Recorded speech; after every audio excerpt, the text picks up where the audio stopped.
এই দুপুরে রান্না এই কজনে খাবে এটা? দুপুরে আছে 5 জন। হ্যাঁ 15-20 জন মানে আছে। 15-20 জন না, সত্য কথা বলেন যে কজনা রান্না রাঁধছেন। আপনারা হুজুর মানুষ যদি মিথ্যা কথা বলেন তাহলে মানুষ কি শিখবে? না আপনি বলেন যে এখানে 5 জনের রান্না করছে, সেটা বলেন আপনি। এই তোমাদের রান্না কজনে খাও এখানে? এখন 5 জন খাবা?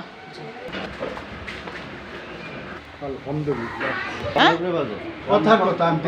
এখন 12টার বেশি বাজে, দুপুরের রান্না কয়টা বাজবেন? 12টা 11। দুপুর রান্না কয়টা রান্নবেন আপনারা? বাজার কোথায়, কি বাজার করছেন আজকে সে বাজার দেখান। এই চালের বস্তা তো না? কয় হাজার টাকা বেতন? 2000 কয়জন রান্না করেন আপনি প্রতিদিন? 16-17 16-17 জন রান্না করেন প্রতিদিন। ছোট বড় হইবে। ছোট বড় শুদ্ধ 17 জন রান্না করেন, বেতন দেয় মাত্র 2000 টাকা।